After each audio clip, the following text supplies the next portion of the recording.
The community is a directory of expert resources that can be accessed by organisations to help advance their EDI journey. Subject matter experts and specialists who provide consulting, training, and other services to help organisations improve EDI.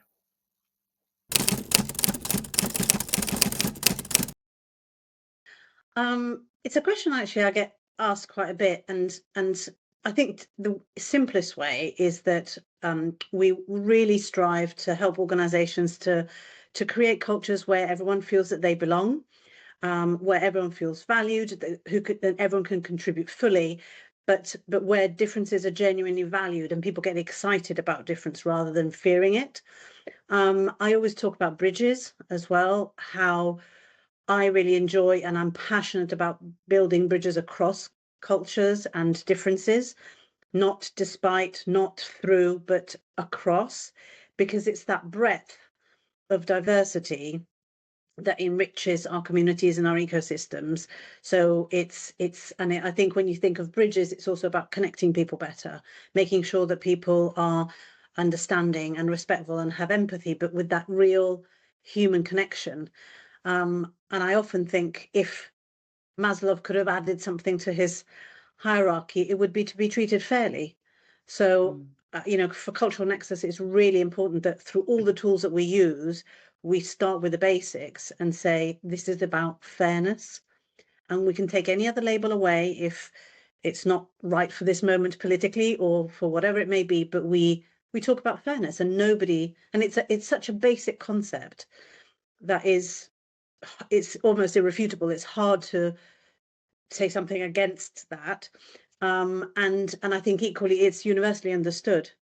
So our services include strategic advisory services, and we deliver programs in 3 languages, English, Italian and French.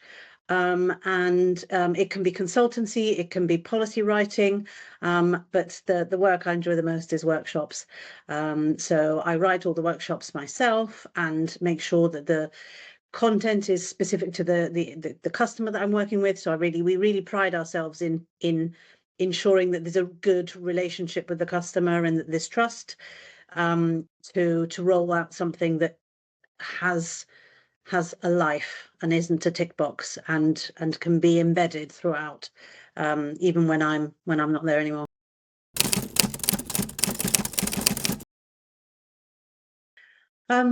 Because of data. And I think in one of our conversations before we spoke about data, and it's so crucial to start with the data, to know where your starting point is if you want to do better. And I think that the accreditation is so invaluable in terms of the data that it provides for organizations to humbly and bravely, put their hand up and say, okay, let's analyze this. Where are we at?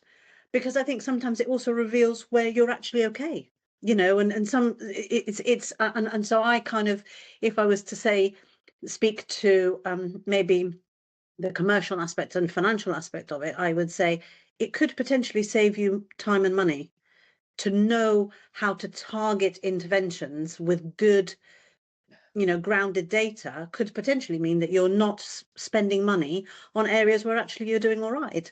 So, Absolutely. I always encourage people to start with the data. So the reason why, apart from it, it's obviously a community of, like-minded people and people who want to do good and who understand that unfortunately we can't change the world, but we're dedicated to changing, the sphere of influence that we have, or the sort of circles of, even if it's a small ecosystem, we're all devoted to that. But I also think that it's where people need to start.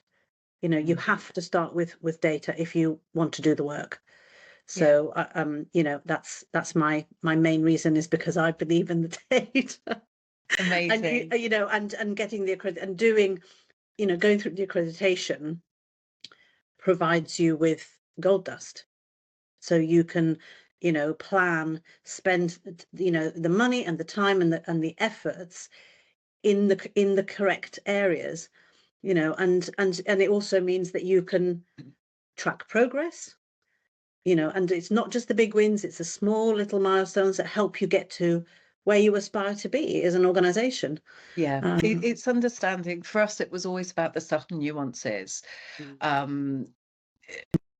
If you try and look at data as one big homogenous lump when you're talking about diversity and inclusion, where do you start? Do you look at gender? Do you look at LGBTQ plus? Do you look at ethnicity?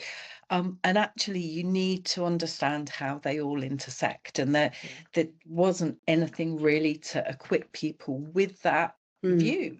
So we wanted to be able to help them have that measure to then go on and do the work with our brilliant community. So that's great. Thank you. And I think that's a really important point there, that intersectionality piece, because it's still a concept I think that is not fully understood.